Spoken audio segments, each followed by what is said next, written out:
नमस्कार किसान भाइयों, मैं गजेंद्र एक बार फिर नई वीडियो लेकर आपके सामने।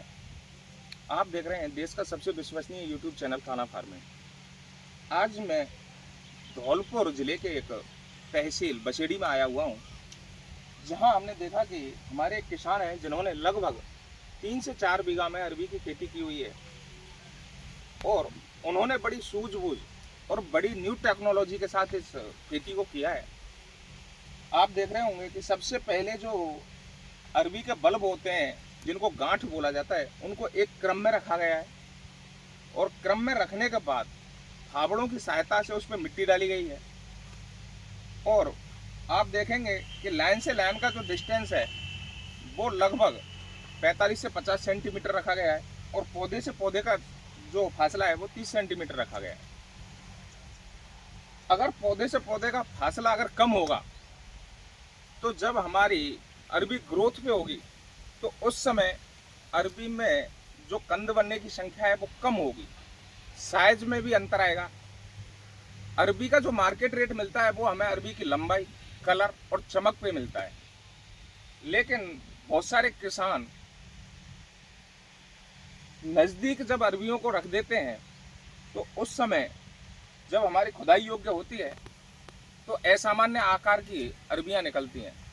हमारे जो किसान हैं इन्होंने अरबी को फरवरी के अंत में बोया था और अब ये फसल लगभग 2 महीने की हो चुकी है और इसमें 2 से 3 पत्ते भी आ चुके हैं। किसान भाइयों, एक लंबा प्रोसेस लगभग 5 से 6 महीने में ये तैयार होती है और अच्छा मुनाफा भी देती है। अब तक हम लोगों ने देखा है कि जो अरबी के मार्केट रेट होते हैं वो लगभग 50 से 60 रुपए केजी के होते हैं। अगर किसी भी सब्जी का भाव 50 से 60 रुपए केजी होगा तो एक सामान्य सी बात है कि अच्छा मुनाफा होगा। अरबी का जो कंद तो मार्केट में जाता ही है, लेकिन साथ ही इसके पत्ते। मेरा कहने का मतलब यह है कि ये एक ऐसी सब्जी है जिसका कोई भी अवशेष किसान के पास नहीं बचता।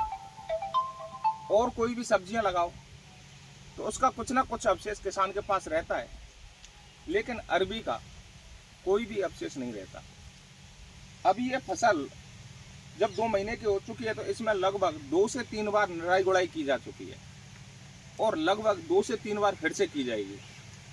किसान भाइयों, जो हमारे किसान अरबी की बुवाई करते हैं, जब उनकी फसल 3 से 4 महीने की हो जाए तो उस समय ध्यान रखने योग्य बातें होती हैं कि जब ये अरबी का पौधा ग्रोथ पे होगा और नई अरबी इसमें बनेंगी तो उसके छोटे छोटे कल्ले साइड से निकलेंगे, तो उनको समय समय पर काटते रहना चाहिए, क्योंकि अरबी का जो ग्रोथ होता है वो एक से दूसरे गांठों के रूप में जुड़ा हुआ होता है।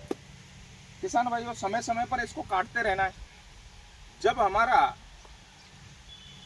पूरा पौधा मैच्योर हो जाए और लगभग प्रति पेड़ 2 से 3 केजी अरबी जब हो जाए तो उस समय खुदाई योग्य हो जाता है। सबसे पहले हमारे बहुत सारे किसानों, मैंने बहुत सारी अन्य जगह पर देखा है कि हमारे किसान साइड से मिट्टी हटाकर अरबी निकाल लेते हैं और दोबारा से उसको फिर कवर कर देते हैं मिट्टी की सहायता से। तो उससे क्या होता है कि 2 से 3 महीने बाद फिर से उसमें कुछ छोटे छोटे दानों के रूप में अरबी आ जाती हैं, जो एक हमें एक्स्ट्रा बेनिफिट देने का कार्य करती है।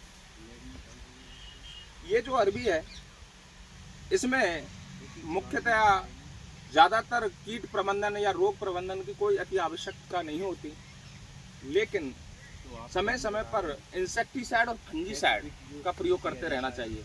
अगर किसान बुवाई के समय कार्बेंडाजिम से अगर बीजों को बीजोपचारित कर लेता है तो भविष्य में रोगों की जो आने के चांसेज हैं वो बहुत ही कम हो जाते हैं। अरबी के रोगों की बात की जाए तो अरबी में एक झुलसा रोग लगता है। भाइयों, ये इतना खतरनाक रोग होता है कि एक बार अगर किसी खेत में आ भी जाए तो ये मानो कि लगभग पूरे खेत को नष्ट कर देता है।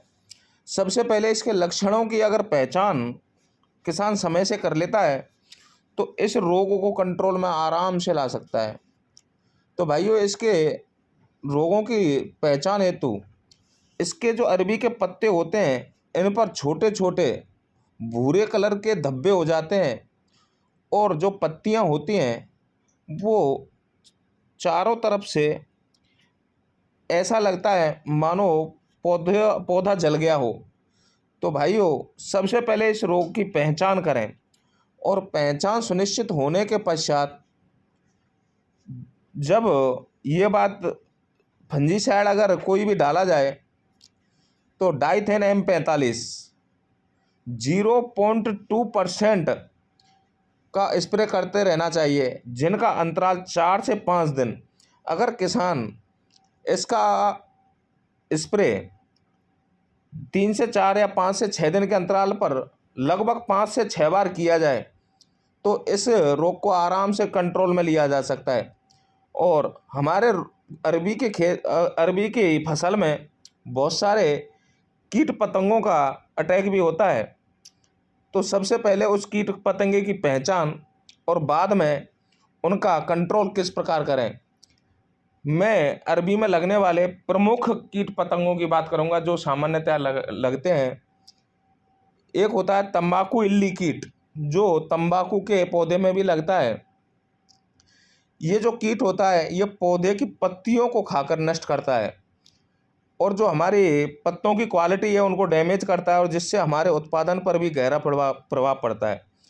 भाइयों, सबसे पहले ये जो कीड़ा होता है ये बहुत ही छोटा और हल्का काले रंग का होता है। इसकी पहचान के पश्चात इसका कंट्रोल, किसान भाई इसके कंट्रोल के लिए कार्बोरिल 50% 2 ग्राम प्रति लीटर के हिसाब से स्प्रे करें। और जो किसान अरबी की जैविक खेती करते हैं वो किसान भाई फेरोमोन ट्रैप का उपयोग ज़रूर करें, जिससे इसका जो जीवन चक्र है उसको तोड़ा जा सके। क्योंकि ये जो कीट पतंगे होते हैं ये प्रकाश यानी उजाले की ओर बहुत ज़्यादा अट्रैक्टिव होते हैं, जिससे वो आकर पानी में गिरे और ख़त्म हो जाए। और दूसरा जो कीट है वो है लाही कीट। कई बार देखा है कि जो पत्ते होते हैं वो कुरूप और ऐसा लगता है उन पर छोटे छोटे धब्बे बने हुए हों। क्योंकि अरबी के जो पत्ते होते हैं इनको सब्जी के रूप में भी काम में लिया जाता है। अगर हमारे फसल में कोई भी कीट पतंगे का अटैक होता है तो वो सबसे पहले पत्तियों पर होता है, जिससे हमारे फसल पर विपरीत प्रभाव पड़ता है। पत्ते को अगर उल्टा करके देखा जाए तो पत्ते के निचले हिस्से पर छोटे छोटे काले कलर के धब्बे बने हुए होते हैं। वो लाही कीट का एक प्रमुख लक्षण है। इसकी रोकथाम के लिए किसान भाइयों को डायमेथोएट 1 ml प्रति लीटर पानी में घोलकर 15 दिन के अंतराल पर 2 बार स्प्रे करने से इस कीट को आराम से कंट्रोल में लाया जा सकता है। किसान भाइयों, आजकल हमने देखा है कि बहुत सारे किसान अपना खर्च कम करने के लिए आलू बुवाई की जो मशीन होती है उस मशीन के द्वारा भी अरबी की बुवाई करते हैं, जिससे बाद में जब मिट्टी चलाई जाती है तो वो भी बहुत ज़्यादा खर्चा नहीं आता, क्योंकि मशीन के द्वारा बुवी हुई फसल में कभी भी मिट्टी नहीं चलाई जाती। ये जो अरबी है इस समय इसमें जो पत्तों की संख्या है वो 3 है। अगर कोई किसान नाइट्रोजन, फास्फोरस, यूरिया और साथ में पोटास का कॉम्बिनेशन मिला के समय समय पर न्यूट्रिशंस की अगर पूर्ति करता है तो इसमें बहुत भारी उत्पादन होता है। हमारे जो ये किसान हैं इन्होंने इससे पहले आलू की एक बम्पर पैदावार ले चुके हैं। इस बार जो आलू के भाव हैं वो अच्छे रहे थे और मेरा मानना यह है कि भविष्य में अरबी के भाव भी अच्छे रहेंगे।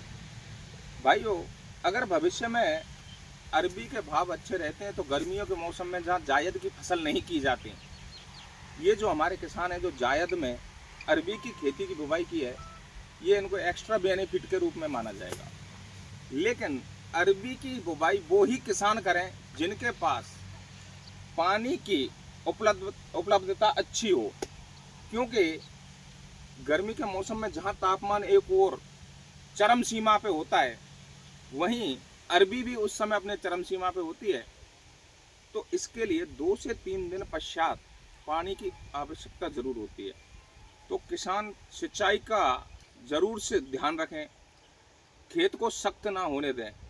अरबी के अलावा कोई भी अगर किसान फसल बोए जो कंद वर्गीय होती हैं, कंद वर्गीयों में जैसे आलू हुआ, चुकंदर हुआ, अरबी हुई, इन सारी फसलों में जो हमने बेड़ बनाए हुए हैं उनमें नमी होना अति आवश्यक है। अगर बेड़ों में नमी बनी रहेगी, जिस समय हमारे कंद का साइज बढ़ता है तो बेड़ का जो साइज है वो फटता है और जिससे कंद का आकार अच्छा निकलता है। हमारे जो किसान हैं जिन्होंने अरबी की फसल लगाई हुई है, उन्होंने अपने फील्ड में एक आम का पौधा लगाया हुआ है जिसकी आप हाइट देखें तो लगभग 10 से 15 फीट है, और जिसमें जो आम लगे हुए हैं उनकी आप संख्या देख रहे हो, एक ही झुग्गे में 3 से 4 आम लगे हुए हैं और बहुत ही अच्छी वैरायटी। शायद दिखाई पड़ता है कि मुझे ये दशहरी आम हो सकता है, क्योंकि शुरुआत में जब कैरी लगने को होती है तो उस समय सभी का आकार प्रकार एक जैसा होता है। और सामने जो हमारे खड़े हुए हैं, इनका यूट्यूब चैनल सत्तो प्यारे के नाम से, जो मूलतः बसेड़ी के एक गांव पिपरौंद के रहने वाले हैं। तो मैं अपने किसान भाइयों से कहना चाहता हूं कि इनके यूट्यूब चैनल को आगे बढ़ाने का कार्य जरूर करें। तो किसान भाइयों, इसी तरह की इन्फॉर्मेटिव वीडियो देखने के लिए हमारे यूट्यूब चैनल कान्हा फार्मिंग को सब्सक्राइब करें। धन्यवाद।